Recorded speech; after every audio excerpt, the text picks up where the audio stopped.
हाथी के दांत दिखाने के और खाने के और होते हैं। आपको लग रहा होगा आज मैं मुहावरा क्यों बोल रहा हूँ। दरअसल आप लोग सोच रहे होंगे कि सरकार आप सबों के प्रति कोरोना के लिए बहुत ही चिंतित है, तो आप मुगालते में हैं। सरकार का कहना है कि उनके पास कोई प्रावधान ही नहीं है कि कोरोना में मारे गए लोगों को मुआवजा दिया जाए। सरकार तो कोरोना को राष्ट्रीय आपदा मानने से भी इनकार कर चुकी है। ये मैं हवा में नहीं कह रहा हूँ, ये बयान है सरकार का सुप्रीम कोर्ट में। चौंकिए मत, सब कुछ बताऊंगा विस्तार से, बस जुड़े रहिए अंत तक। मैं हूं सुजीत कुमार और आप देख रहे हैं न्यूज़ ज़रा हटके।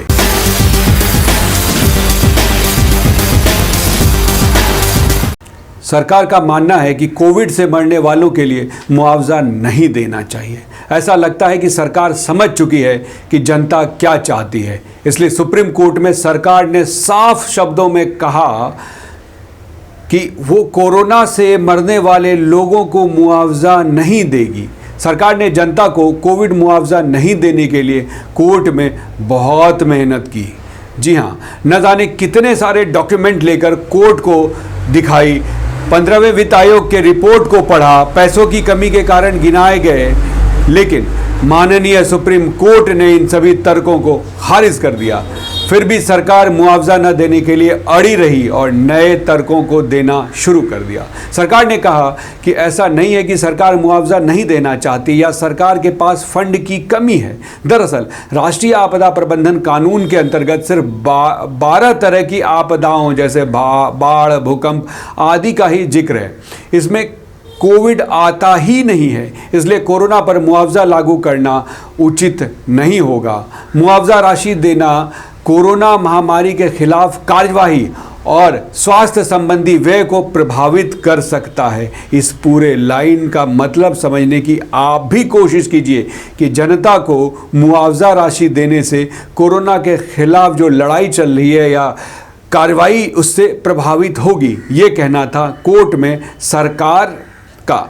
और कमाल की बात कर रही है ना सरकार कि अगर राशि मुआवजे में खर्च हो जाएगी तो कोरोना महामारी के खिलाफ कार्यवाही और स्वास्थ्य संबंधी व्यय को प्रभावित हो जाएगा। लेकिन चुनाव के टाइम में उड़ने वाले हेलीकॉप्टर और लाल किले से जैसा स्टेज पर खर्च किए गए पैसों के बारे में शायद ही ये लोग इतना सोचते होंगे जितना आज सोच रहे हैं। या फिर उन बड़े बड़े उद्योगपतियों के करोड़ों रुपए के लोन जब माफ़ कर देती है उस वक्त भी क्या इतनी ही चर्चा होती है या इतनी ही दलीलें देती है सरकार। मिल रही जानकारी के मुताबिक दिसंबर 2020 तक 8,83,168 करोड़ का लोन माफ़ किया जा चुका है। ऐसे लोगों को नॉर्मली बरगलाने के लिए ये राइट ऑफ कहते हैं। खैर चलिए, कोई बात नहीं। अगर आपदा प्रबंधन कानून के तहत मुआवजा देना उस कानून में नहीं आता है तो ठीक उसी कानून के तहत मास्क न पहनने पर जुर्माना वसूलना क्या सही है? अब आप ही देखिए, जिस आपदा प्रबंधन कानून के तहत सरकार मुआवजा देने से कोर्ट में नकार रही थी, उसी कानून के अंतर्गत गुजरात में 11 जून तक मास्क न पहनने के जुर्म में 99 करोड़ रुपए की वसूली हुई है। दिल्ली में कानून लागू न होने के पहले 3 सप्ताह में ही 7 करोड़ की वसूली कर ली गई। यह सब 2 प्रदेशों की बात है, बस 2 प्रदेशों की। अब आप इससे अंदाज़ा लगा सकते हैं कि पूरे देश में इसी आपदा प्रबंधन कानून की दुहाई देकर कितने पैसे वसूले गए होंगे, जिसके तहत कोरोना मुआवजा देने से सरकार भाग रही है। राष्ट्रीय आपदा प्रबंधन प्राधिकरण, जिसके प्रमुख खुद प्रधानमंत्री नरेंद्र मोदी हैं, उसी की गाइडलाइन में लिखा हुआ है कि सरकार सिर्फ मुआवजा राशि नहीं देगी बल्कि जीविका के साधनों की व्यवस्था भी करेगी। और मैं उम्मीद करता हूं कि जब वो इस प्राधिकरण के प्रमुख बने होंगे तो ये सब पढ़े भी होंगे, क्योंकि सुना है वो 18-18 घंटे काम करते हैं। आपदा प्रबंधन कानून में बहुत साफ साफ लिखा है कि पीड़ितों के शिविर में खाना पीना से लेकर सारी व्यवस्था अनिवार्य है। साथ ही विधवाओं, अनाथों के लिए विशेष व्यवस्था, रोजगार की व्यवस्था और मरने वालों के लिए मुआवजे का भी इंतजाम करना होगा। दरअसल गौरव कुमार बंसल और रिपल कंसल 2 वकील ने कोर्ट में एक जनहित याचिका दायर कर सरकार को सरकार से कोविड में मरने वालों के लिए मुआवजे की मांग रख दी, जिसके जवाब में सरकार ने इतनी सारी दलीलें कोर्ट के सामने रख दी जिससे पीड़ितों को मुआवजा देने से वो बच जाए। लेकिन माननीय सुप्रीम कोर्ट ने कड़े रुख अख्तियार करते हुए सरकार की सारी दलील ठुकराते हुए कहा कि पीड़ितों को मुआवजा तो देना ही पड़ेगा। कोर्ट ने सरकार को वही कानून जिसकी दलील सरकार दे रही थी मुआवजा न देने के लिए, उसे दोबारा पढ़ते हुए बताया कि जिस कानून की दुहाई सरकार दे रही है उसी कानून में लिखा है कि राष्ट्रीय आपदा प्रबंधन प्राधिकरण को मृत व्यक्ति के परिवार के लिए मुआवजा राशि देने के लिए गाइडलाइन बनानी ही पड़ेगी। साथ ही कोर्ट ने यह भी आदेश दिया कि कोविड पीड़ित को 6 हफ्ते के भीतर तय की गई मुआवजा की राशि देनी ही होगी।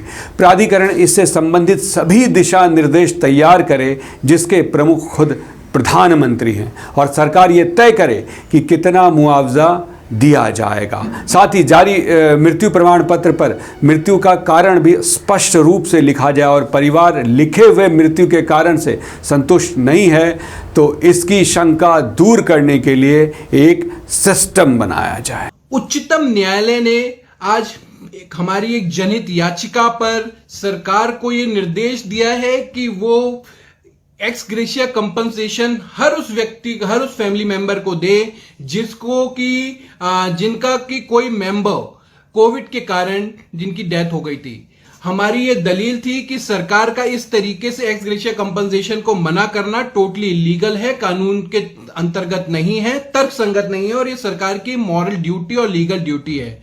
इसी चीज को हमने हाईलाइट करा था जिस पर क्या सरकार आज माननीय उच्चतम न्यायालय ने एक अपना निर्णय दिया है और सरकार को कहा है कि 6 वीक के अंदर अंदर अपना एक पॉलिसी लाई जाए और एक्स ग्रेशिया कंपनसेशन दिया जाए। अमाउंट के सिलसिले में कोर्ट ने डायरेक्ट करा है सरकार को कि जो भी अमाउंट होना है वो आप अपने तौर पर अपने सारे फंड्स को ध्यान में रखते हुए करें, मगर वो एकदम रीजनेबल अमाउंट होना चाहिए। सच में बहुत ही बड़ी और कई परिवारों के सब कुछ लूट जाने के बाद ये उनके लिए एक जीवन दायनी फैसला है। मतलब जो काम सरकार नहीं कर पाई, या यूं कहें कि जिस काम को न करने के लिए सरकार सुप्रीम कोर्ट में जिद पर अड़ी थी, इतनी दलीलें दे रही थी और जो काम जनता के हित में था वो काम एडवोकेट गौरव कुमार बंसल ने कर दिया। यहाँ मैं बिहार सरकार की तारीफ करना चाहूँगा क्योंकि बिहार सरकार ने न सिर्फ कोविड पीड़ितों को मुआवजा देने की घोषणा की बल्कि मुआवजा राशि 4-4 लाख देना भी शुरू कर दिया है। और यहाँ हर बार सबका साथ, सबका विकास का, सबका विश्वास का फार्मूला सुनाने वाली सरकार की कथनी और करनी का अंतर साफ दिखने लगा है। ऐसा कहा जा रहा है कि जिस पीठ में ये सुनवाई हो रही थी उसमें न्यायमूर्ति अशोक भूषण भी बैठे हुए थे और इस तरह के जन परोपकार वाले फैसलों के लिए वो जाने जाते हैं। और 30 जून को ये फैसला उनका अंतिम फैसला था क्योंकि इस फैसले के बाद वो रिटायर हो गए, जो शायद कई लोगों को नया जीवन देने में अमृत की तरह काम करेगा। तो ये थी हमारी आज की पेशकश, सरकार की दलीलें जो कोर्ट में कोरोना पीड़ित को मुआवजा न देने के लिए ये सारी दलीलें पेश कर रही थी सरकार, और कोर्ट का कड़ा फैसला उन सभी पीड़ित परिवारों के लिए जिनके घर से कोई ना कोई इस कोरोना में उनसे दूर गया है। शायद ये फैसला उन परिवार के लिए जीवन दायनी फैसला हो। तो चलिए, आपको ये वीडियो आज कैसा लगा, ये पूरी कहानी, ये पूरा फैसला जो था, जो हमने आज आपके सामने पेश किया, वो कैसा लगा? अगर आपको ये वीडियो पसंद आया तो प्लीज़ वीडियो को लाइक कीजिए, अपने दोस्तों के साथ इस इंफॉर्मेशन को शेयर करने के लिए इसे शेयर बटन इसमें ज़रूर दबाएं। और हाँ, अगर आपका कोई सुझाव हो तो कमेंट बॉक्स में ज़रूर कमेंट करें। और साथ ही अगर अब तक आपने हमारा चैनल सब्सक्राइब नहीं किया है तो प्लीज़ सब्सक्राइब बटन दबाकर हमारा बेल बटन ज़रूर हिट करें, जिससे हर अपडेट आप तक सबसे पहले पहुँचे। मिलते हैं अगले वीडियो में, तब तक के लिए नमस्कार।